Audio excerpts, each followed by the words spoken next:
এখানে আল্লাহ বলতেছেন তাবারাকাল্লাযী বিয়াদিহিল মুলক। খুব খেয়াল করবেন, গোটা পৃথিবী রাজত্ব, কর্তৃত্ব, মালিকানা একমাত্র কার হাতে?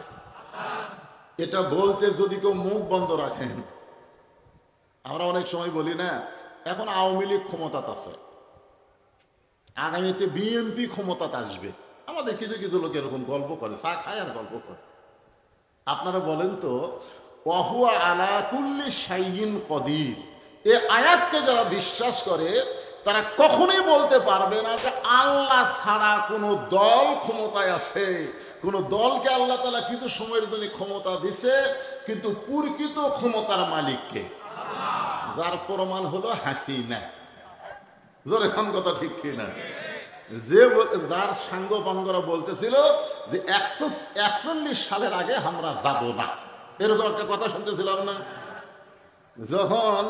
এখন তো বিএনপিরা বহু বড় বড় কথা বলতেছে, অথচ বিএনপি নেত্রীর বাড়ির সামনে একটা বালুর ট্রাক রাখছিল, সেই ট্রাক এরা সরাবার পারেনি।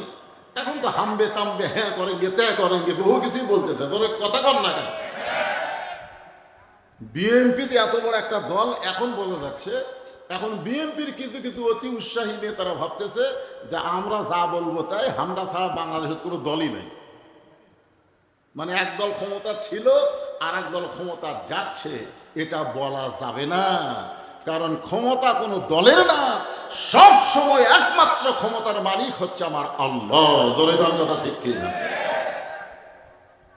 কিছুদিন আগেই তিনি বলেছিলেন, এ দেশ আমার বাপের, এ দেশ আমার।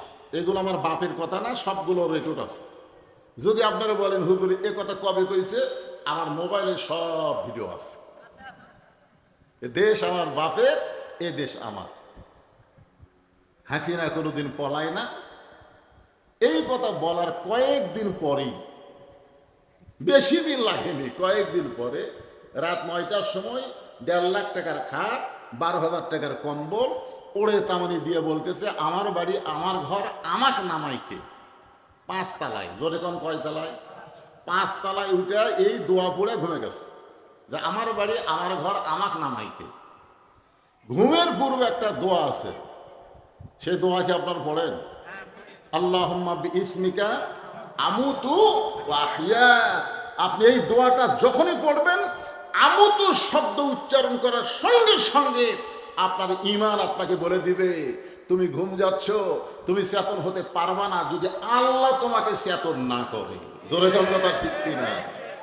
এই দোয়া না পড়ে কি দোয়া পড়ছে? আমার বাড়ি আমার ঘর আমার নামাইকে। তখন কান্দের 2 ফেরেশতা বলতেছে আল্লাহ, যে দোয়া পড়ে ওই কম্বলের মধ্যে ঘুমালো, এক নামানার কেউ নাই। রাত 3টার সময় আল্লাহ একটা ভূমিকম্প দিছে। জোরে কোন কি কম্প? ভূমিকম্প বলতে খালি বিল্ডিং একটু কাঁপে উঠছে। এই বিল্ডিং এর কাঁপুনি দেখে ওই এত ফোর্সে নামছে যে কম্বলের মধ্যে যার লুঙ্গি খুলে আছে ঘুমের চোটে, ওটা পরার কথাও আর খেয়াল নেই। একেবারে কি হয়ে নামছে? ন্যাংটা হয়ে নামছে। ফেরেশতারা বলতেছে আল্লাহ নামাইলা নামাইলা, তাই বলে ন্যাংটা করে নামাইলা? আল্লাহর সাথে ক্ষমতার অহংকার করে যারা কথা বলবে, আল্লাহ ইচ্ছা করলে হাসিনার মতন তাদেরকে ন্যাংটা করে জেদ ছাড়া করবে। জোরে করে কথা দেখতে বিশ্বাস করতে হবে একমাত্র ক্ষমতার মালিককে, কেবলমাত্র ক্ষমতার মালিককে, সবসময় ক্ষমতার মালিককে। ওহু আলা কুল্লি কুল্লি শাইইন কদির। প্রত্যেকটা বিষয়ের উপরে একমাত্র ক্ষমতা হচ্ছে আল্লাহ। তাহলে বাদশাহী চলবে কার? আরো জোরে, জোরসে বলুন। আল্লাহর বাদশাহী চলবে। আর দুনিয়াতে মানুষের কি চলবে? যখন আল্লাহ তাআলা আদমকে তৈরি করেনি, তখন আল্লাহ তাআলা ফেরেশতাদের সামনে বললেন ওয়াইজ ক্বালা রাব্বুকা লিল মালাইকাতি ইন্নী জাইলুন ফিল আরদি খলিফা। যখন আদমকে আল্লাহ তৈরি করেনি, তখনই আল্লাহ ফেরেশতাদের সামনে বললেন আমি দুনিয়াতে খলিফা পাঠাবো। জোরে কোন কি পাঠাবো? ঈমান নিয়ে যদি তোমরা দুনিয়া ছাড়তে পারো, যেভাবেই হোক আমি তোমাকে সুপারিশ করে জান্নাতে পৌঁছে দিব। তাহলে বোঝা গেল দুনিয়াতে আমরা মুসলমানের ঘরে জন্ম নিয়ে মুসলমান হয়ে গেছি, ঠিক কিনা বলেন? কিন্তু একটা মারাত্মক কথা আল্লাহ বলেছেন, লা তামুতুন্না ইল্লা ওয়া আনতুম মুসলিমুন, মুসলমান না হয়ে তোমরা কেউ মৃত্যুবরণ করো না। কি বুঝলেন? আমরা কি মরছি? আমরা কি মারা গেছি? তাহলে আমাদেরকে আল্লাহ কি বললেন?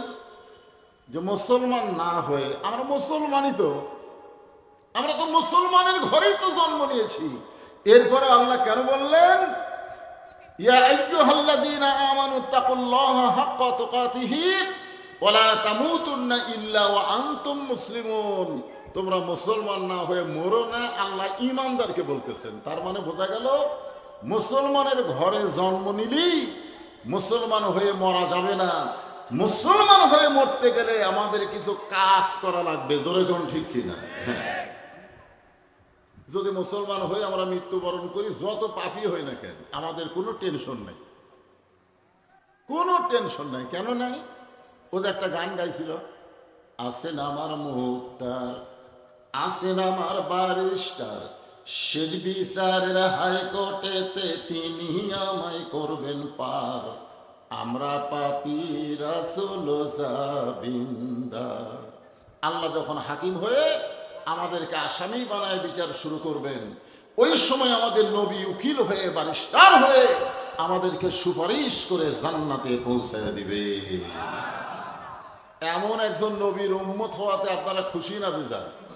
তাহলে জবান খুলে আর একবার বলি আলহামদুলিল্লাহ। যে পবিত্র কোরআন থেকে আজকে আপনারা আলোচনা শুনবেন, যদিও লিখেছেন এখানে 10ই মহরম উপলক্ষে, 10ই মহরম উপলক্ষে আজকের এই মাহফিল। আমি ঘরের মধ্যে একজনকে বলছিলাম 10ই মহরম সম্পর্কে আপনারা কি ওয়াজ শুনবেন, আপনারা কি ওয়াজ শুনবেন? তো একজন বলতেছে হুজুর কারবালার ওয়াজ শুনবো, কারবালা। আর একজন বলতেছে এর আগেও মাহফিল হয়েছে, ওয়াজ ধরে ঠিকই, ওয়াজ শেষ করে না, মানে ধরে ঠিকই কিন্তু সমাপ্তি হয় না। তো আমি বুঝবার গেল, আমি বুঝতে পারলাম যে 10ই মহরম মানে আপনারা মনে করছেন কারবালা, আপনাদের ধারণা কারবালাই হলো 10ই মহরম। আসলে তা না।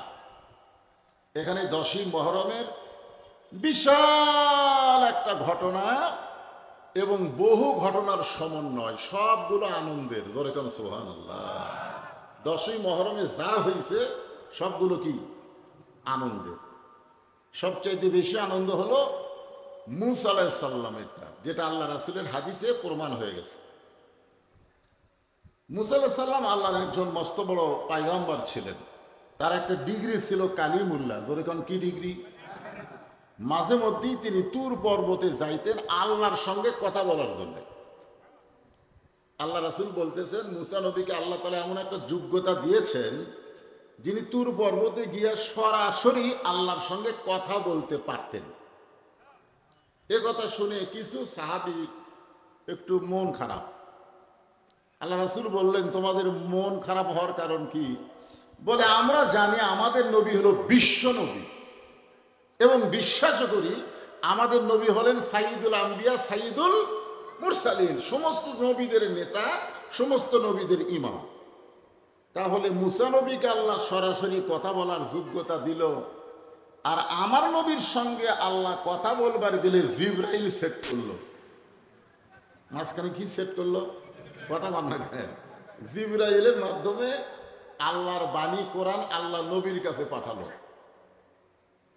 তো আল্লাহ রাসূল বললেন সাহাবীরা, মূসা নবী শুধু নিজে কালিমুল্লাহ, কিন্তু তার উম্মতেরা কালিমুল্লাহ ছিল না। মূসা নবী শুধু নিজেই কালিমুল্লাহ, আল্লাহর সঙ্গে কথা বলতে পারত, কিন্তু মূসা নবীর কোন উম্মতকে আল্লাহ কালিমুল্লাহ ডিগ্রি দেয়নি। তোমরা শুনলে খুশি হবে, আমার যে সমস্ত উম্মতেরা আল্লাহর কোরআনকে তেলাওয়াত করবে, আল্লাহর কোরআনকে গ্রহণ করবে, তাদের প্রত্যেককেই আল্লাহ তাআলা কালিমুল্লাহ ডিগ্রি দিয়ে জান্নাত দিয়ে দিবে। কারণ কোন ব্যক্তি যখন কোরআন পড়ে, আপনারা বলেন তো সে কার সাথে কথা কয়? কোরআন কার বাণী?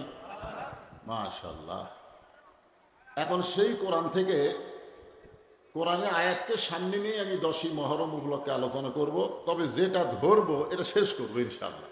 হ্যাঁ, আমার ওয়াজ যারা শুনছেন সবাই জানেন যে আমি খামসা খামছি না।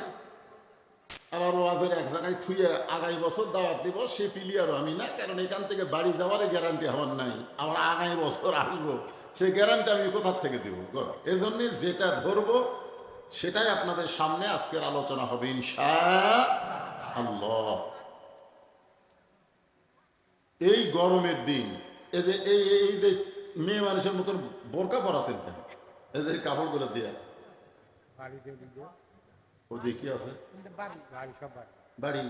ও আচ্ছা আচ্ছা, ও মানে বাতাসে লড়তেছে, তো ওই বাতাসগুলো আপনাদের দিচ্ছে না, আর ওটা না থাকলে বাতাস লাগতো আর কি, এজন্য বলতেছি। ঠিক আছে,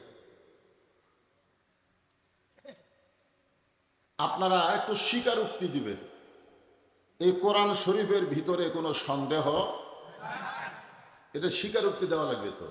হ্যাঁ, সন্দেহ আছে নাকি? এই যে একজন নেতা বলে গেল সব দেখা হলো শেষ, আগামীতে আমরা দেখব আল্লাহর কোরআনের বাংলাদেশ। যে কোরআনের বাংলাদেশ আপনারা দেখবেন সে কোরআন সম্পর্কে একটু স্বীকারোক্তি দেওয়া লাগবে না? আপনারা বলেন তো এই কোরআনে কোনো সন্দেহ আছে? মাশাআল্লাহ। এই কোরআনে কোনো ধোঁকা আছে? এ কোরআনে কোনো গোজামিল আছে? লা রাইবা ফি হুদাল্লিল মুত্তাকিন। কোনো সন্দেহ সংশয় নাই, পাইকারি হারে সবাইকে হেদায়েত দিবে না, কেবলমাত্র মুত্তাকি হবে যারা, আল্লাহর কোরআন থেকে হেদায়েত পাবে তারা। ধরে কোন সুবহানাল্লাহ।